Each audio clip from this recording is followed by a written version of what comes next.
Nosso programa de hoje discute o projeto do novo Código de Processo Civil que começou a tramitar na Câmara dos Deputados após a aprovação pelo Senado.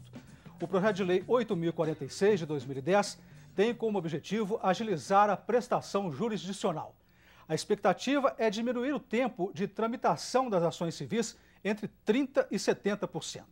Nossos convidados, o juiz Otávio de Almeida Neves e o advogado Wellington Luzia Teixeira. Numa parceria da TV Assembleia com a Mages, Associação dos Magistrados Mineiros, o Via Justiça está começando.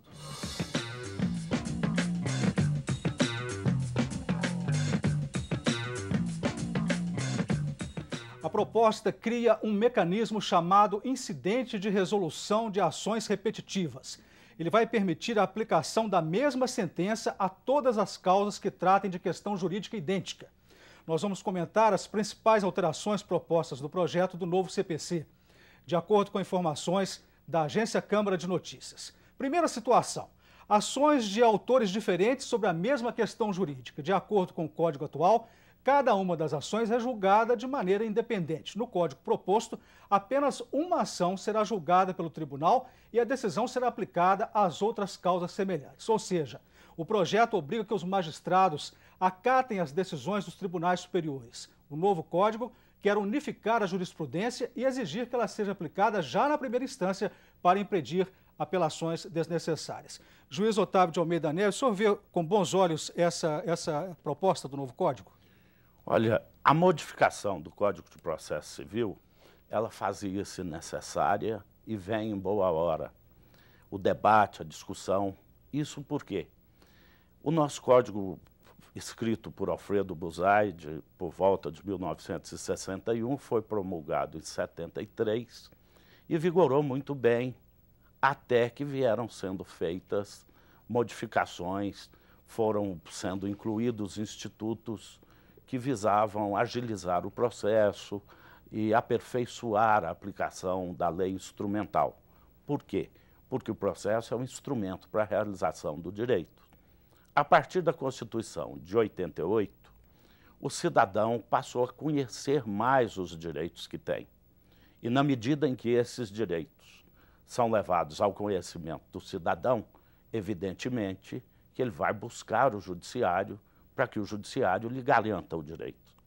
E essa garantia do direito começou a ficar difícil, demorada, porque entendem que o Código de Processo Civil, a lei instrumental, dificulta o andamento do processo. Então, essa reforma vem com a visão de quê? Estabilizar as decisões jurídicas. Pretende que para o mesmo caso, ou para casos análogos entre partes diferentes, não existam decisões contrárias e outras favoráveis, o que gera nas partes a insegurança. Pretendem a agilização do fim da demanda ou a antecipação do resultado prático dela. Nesse sentido, entendo que a reforma veio em bom momento, o debate está aberto, o lugar próprio para o debate é mesmo o Congresso Nacional e o meio jurídico. Acho que sim, muito adequada e própria a discussão. Seria uma súmula vinculante. O procurador do Estado, Ricardo Brasileiro, aponta um risco nesta modificação. O que me preocupa muito, eu não vou dizer que seria um demérito, que é uma coisa que necessariamente a gente tem que pensar, mas uma coisa que me preocupa muito são essas ideias aí genéricas de coletivização de processo, porque, ao que me parece, muito disso pode resultar em perda da pedra de toque do processo, que é o litígio concreto, que é o caso concreto, aquela situação histórica única que é vivenciada pelas partes. Isso me preocupa muito. Doutor Wellington, como que o senhor vê essa proposta do novo Código? Com a mesma preocupação do procurador, porque, na verdade, essa sistemática adotada pelo Código, o que ela visa não é julgar o caso, não é julgar o fato.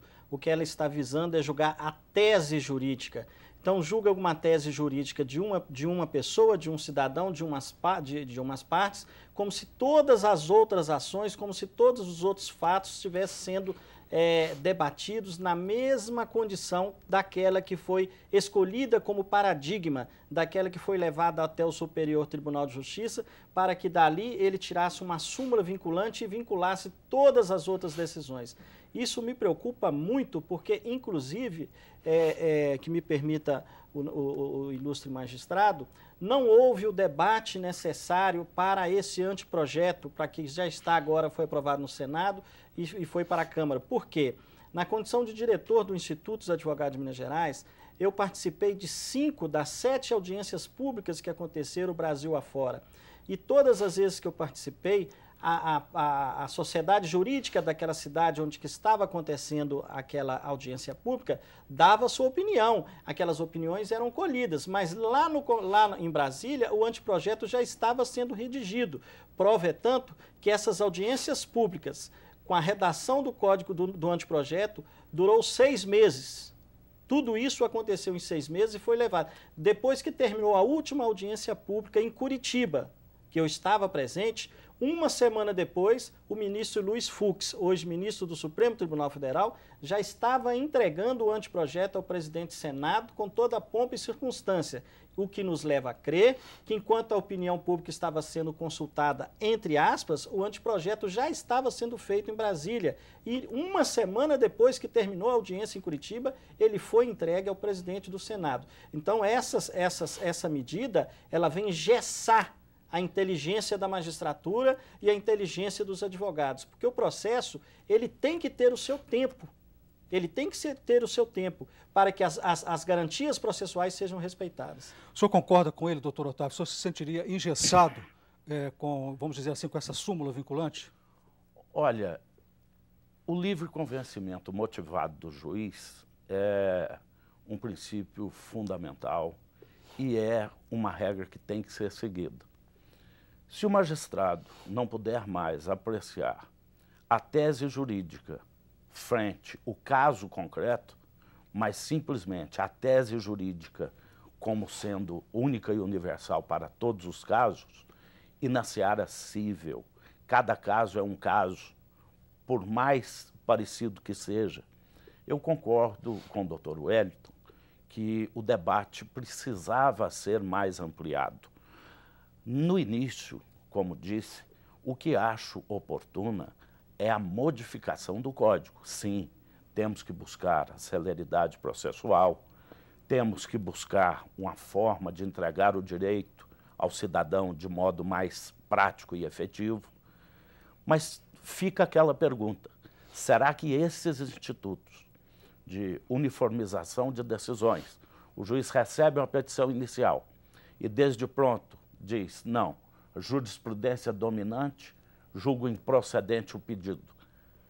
Se a parte contrária, se houver o recurso, será citada a parte contrária para defender-se no recurso. Isso não feriria o princípio do contraditório? Evidente que sim. Qual a tese jurídica da defesa? Qual a oportunização da defesa da parte contrária?